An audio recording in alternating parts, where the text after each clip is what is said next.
भैया मेरा भाव इतना श्रेष्ठ नहीं था, मैंने तुझसे ना जाने क्या क्या कह दिया।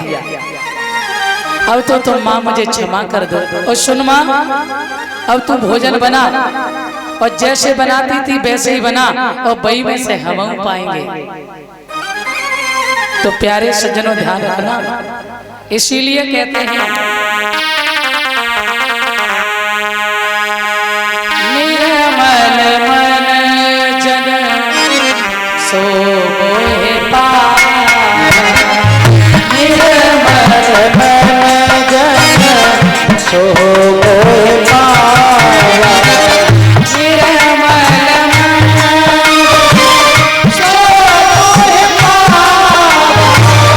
निर्मल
कपट छल क्षेत्र न भावा, निर्मल मन जन सो मोहि पावा। भैया जिसका भाव श्रेष्ठ है, मन निर्मल है, भक्त के वश में है भगवान, भाव के वश में है भगवान।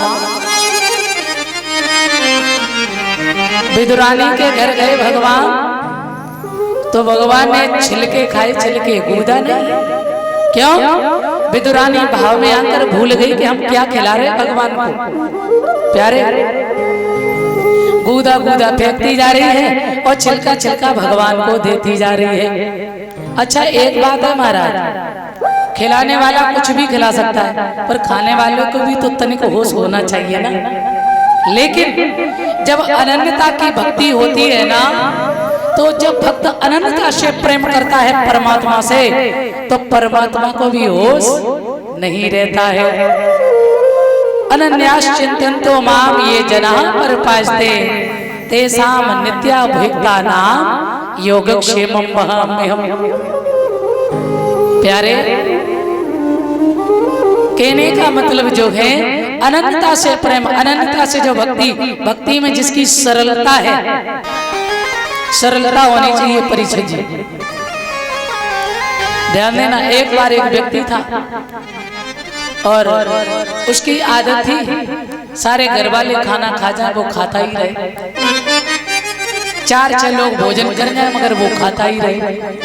घर वाले बड़े परेशान। एक दिन एक महाराज जी से जाके बोले, महाराज जी हाँ इस बेटा को थोड़ा समझाओ ना। क्यों? बोले ये बहुत खाता है। महाराज जी ने कहा ये उतना ही खाता है जितना इसका खाता है, खाते से ज्यादा कोई नहीं खाता है। अब कहा, बोले वो तो ठीक है, पर महाराज कोई हद होती है ना किसी चीज की। एक दिन घर वाले हो गए नाराज, बोले निकल जाओ यहाँ से, आपके लिए यहाँ कोई जगह नहीं। तो थोड़ी दूर गया और फिर लौट के वापस आया। तो जैसे ही लौट के वापस आया, घर वालों ने कहा क्यों तुम फिर आ गए? सो कहने लगा लौटकर महफिल में आ गया हूं इस ख्याल से, महफिल में लौटकर आ गया हूं इस ख्याल से शायद हमें निकाल के पछता रहे हो आप। घर वाले बोले कोई नहीं पछता रहा, तू तो जा भैया। अब गया, कहाँ जाए? आश्रम में पहुंचा। और आश्रम तो आप जानते हैं, आश्रम जहां सबको आश्रय मिले। पहुंच गया, सुबह बैठे थे महाराज जी के चेला। बोले का आप ना के महंत जी हैं का? बोले ना ना ना, मैं महंत जी नहीं है, अभी महाराज जी तो अंदर विश्राम कर रहे हैं, बड़े गुरु जी अभी निकलेंगे बाहर। अच्छा अच्छा, खाने का बड़ा शौकीन। और उसने देखा कि चेला बड़ा ठीक ठाक है। अच्छा, जब चेला ठीक है तो गुरु जी तो और ठीक होंगे। थोड़ी देर में गुरु जी भी निकले, चरणों में गिर पड़ा, प्रणाम करने लगा और बोला गुरु जी हमें अपना चेला बनाए। महाराज जी ने कहा बन जा, इसमें कौन सी बड़ी बात। तो क्या करना पड़ेगा? बोले कुछ भी नहीं, एक तो कंठी डालो पहली बात, और सुबह शाम होती है भगवान की आरती पूजा, आरती में खड़े हो जाओ। और 2 पंगत होती है, कभी कभी 3 भी हो जाती है। सो बोला महाराज जी एक बात कहें, हाँ अगर हम तीनों पंगत में बैठे रहे तो कोई हर्ज? महाराज जी बोले हर्ज तो नहीं, पर इतना खाते। बोले सब आपका आशीर्वाद है, धन्य। महाराज जी ने कहा चल कोई बात नहीं भैया, तेरी जैसी इच्छा। अब भैया रह गया वहीं। और उसे क्या पता था कि एक दिन यहाँ भी झंझट पड़ेगा। एकादशी आई, सब चूल्हा ठंडे पड़े। अब उसने एक भैया से कही क्यों जी आज क्या बात है, कुछ बना नहीं है? अरे आज एकादशी है। अच्छा, अब महाराज जी से जाके बोले गुरु जी आज क्या बात है, आज भोजन नहीं बन रहा है। गुरु जी ने कही चेला आज मैं तुम्हें बताना भूल गए, आज एकादशी है, ना आज भोजन बनेगा और ना किसी को मिलेगा।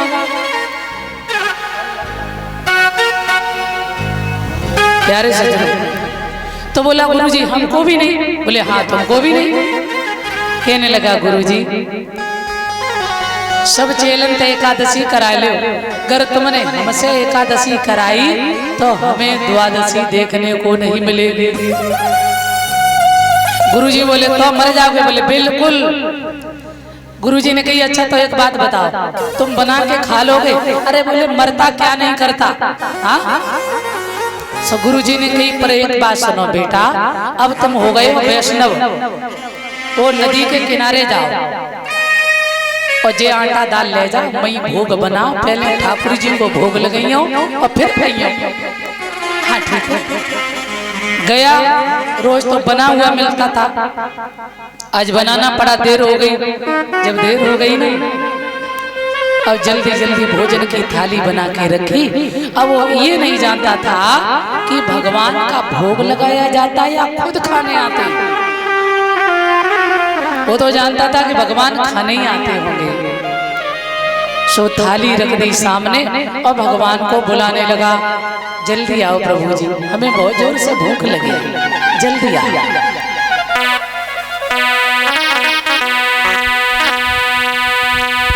ओ राजा राम आइए, प्रभु राम आइए, मेरे भोजन का भोग लगाइए। ओ राजा राम आइए, प्रभु राम आइए, मेरे भोजन का भोग लगाइए। ओ राजा राम आइए, प्रभु राम आइए, मेरे भोजन का भोग लगाइए। ओ राजा राम आइए, प्रभु राम आइए, मेरे भोजन का भोग लगाइए। बुलाने लगा, राजा राम आइए, प्रभु राम आइए, मेरे भोजन का भोग लगाइए। और जैसे ही इतना का भगवान नहीं आए। जब भगवान नहीं आए अब उसने सोचा अच्छा भगवान क्यों नहीं आए, अच्छा इसका मतलब हमने कोई अर्चन बंधन नहीं किया, हमने कोई आरती की थाली ना सजाई, अगरबत्ती धूपबत्ती ना लगाई, इसलिए भगवान नहीं आ रहे ना। सो कहने लगा प्रभु जी माफ करियो ना, ये कोई व्यवस्था है ना, काय ना तो जंगल है। सुनो आज मनियर गान आरती यहाँ नहीं है, आज मनियर गान आरती यहाँ यही मेहमानी, सूखी सूखी पाँव प्रेम से, अरे सूखी सूखी पाँव प्रेम से पियो नदी का पानी। राजा राजा राजा राम आइए, राम आइए, मेरे भोजन का भोग लगाइए।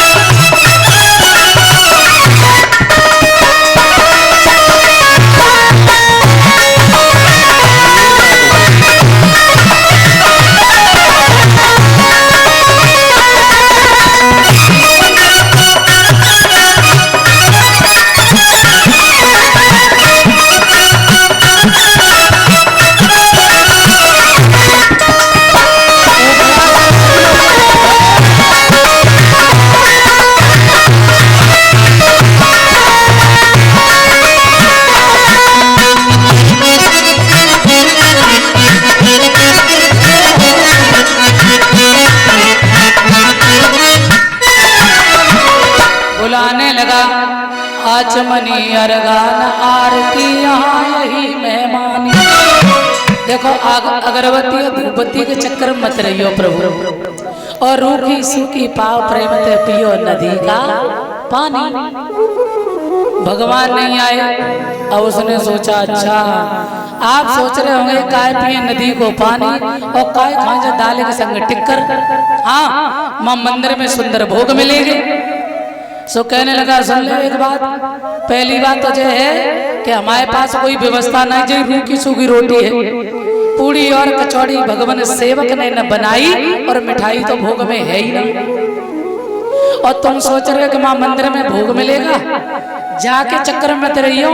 हाँ क्यों, वह मंदिर के मारे हुए तो हवैया आए ऐसा भोलो भंडारी काय बोले आज एकादशी है, आज भोजन ना बनेगा ना मिलेगा, जासू जे टिक्कर जो है ना जे मिल रहे सो बहुत बड़ी बात है, आज जाओ खाए ले।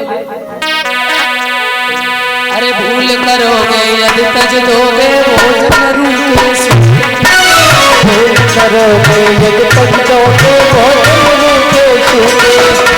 एकादशी आज मंदिर में, एकादशी आज मंदिर में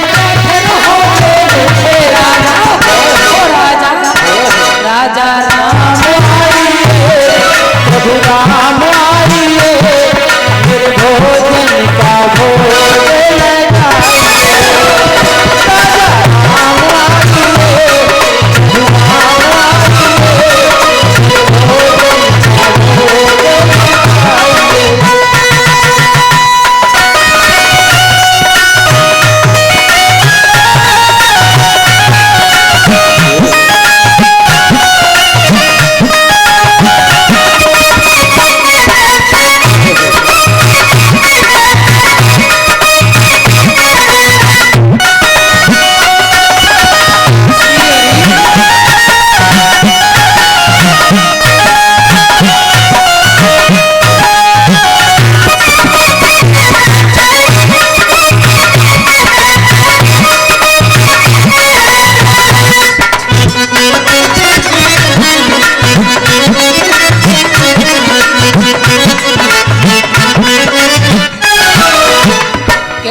प्रभु जी भूल करोगे यदि तज दोगे भोजन रूखे सूखे, और एकादशी आज मंदिर में बैठे रहोगे भूखे।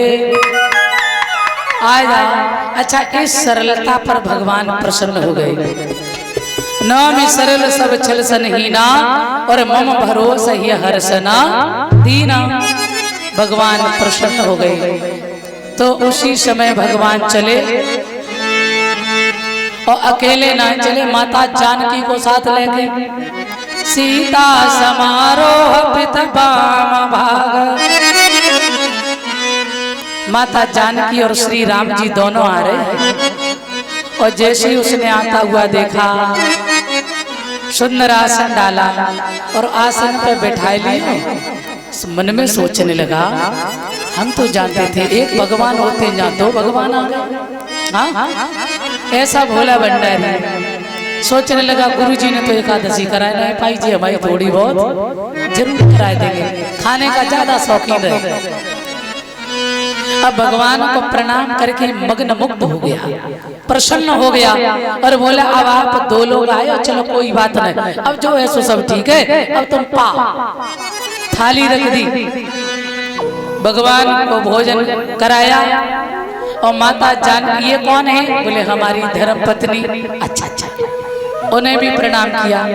जब भगवान जाने लगे तो भगवान से बोला, प्रभु जी हाँ थोड़ा जल्दी आया करो, बहुत देर कर दे तो आने में, हमें बहुत भूख लगती है। अच्छा ठीक है, आ जाना। फिर एकादशी आई। अब गुरुजी ने कही, चेला बोले हाँ एकादशी है। हाँ गुरुजी है तो क्या बात, थोड़ी सामग्री बढ़वाओ। अच्छा माँ, भगवान दो दो आते हैं,